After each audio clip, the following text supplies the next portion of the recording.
C'est un jour de fête pour les élèves de l'école primaire de Gugulesiwe dans la commune de Davyton. La princesse Charlène de Monaco est venue passer toute une matinée à leur côté. C'est un lieu qu'elle connaît bien puisqu'elle avait lancé ici même en 2012 sa fondation.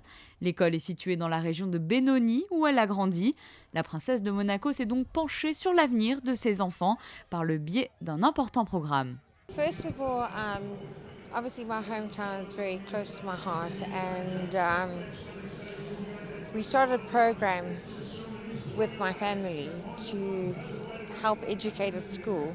And what I thought was first of all, to teach the children CPR, water safety, learn to swim, and on the side of that, I wanted to teach the children how to farm, because farming is very important for our country, well, for this country here, and that has been very successful, and the children are profiting from that, and the school too.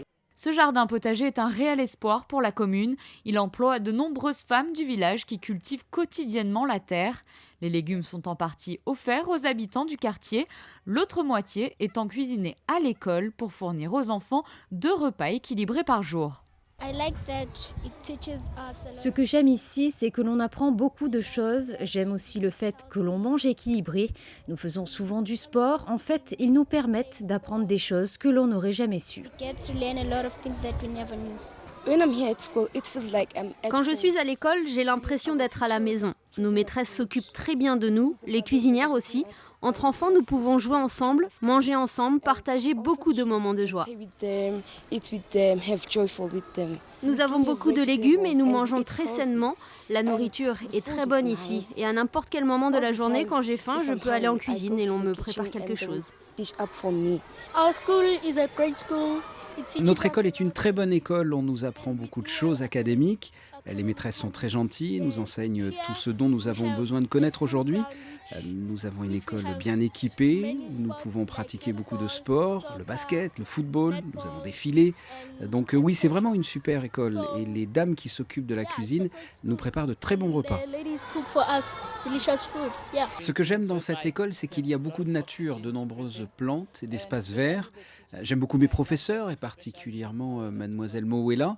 C'est une très bonne maîtresse. Elle m'a appris beaucoup de choses. C'est elle qui m'a appris à parler anglais. C'est important pour toi de parler anglais couramment ? Oui, c'est important parce que si nous voyageons dans d'autres pays ou d'autres régions, on se rend compte que certaines personnes ne comprennent pas notre langue et ne sont donc pas capables de discuter avec nous. Avec l'anglais, on est capable de communiquer avec les autres.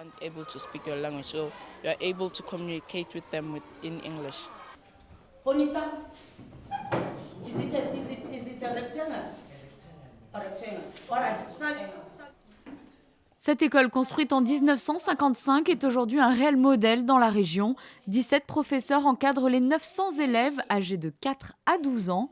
Dans ce cours de mathématiques, les enfants interagissent directement avec leurs professeurs à l'aide de tablettes numériques. La communauté autour de nous et les parents soutiennent l'école. L'école est très fonctionnelle. Nos professeurs travaillent durement. Nous avons de très bons résultats. C'est pour cela que les parents choisissent cette école pour leurs enfants. Dans la commune de Davyton, nous sommes la première école à avoir intégré les tablettes numériques. Nous sommes également l'une des premières écoles primaires à utiliser les technologies numériques. La matinée s'est conclue par une démonstration de soins au premier secours sous le préau de l'école, une des actions phares de la princesse de Monaco. En tant qu'ambassadrice de bonne volonté de la Croix-Rouge et du Croissant-Rouge, elle plaide pour que les enfants soient formés au premier secours durant leur cursus scolaire. Après avoir montré l'exemple, c'est sous son regard bienveillant que les enfants ont pu tour à tour s'exercer. 5 ans s'étaient écoulés depuis la dernière visite de la princesse Charlène, mais ici, elle garde une place prépondérante dans le cœur de ses enseignants qui cherchent à former les leaders de demain.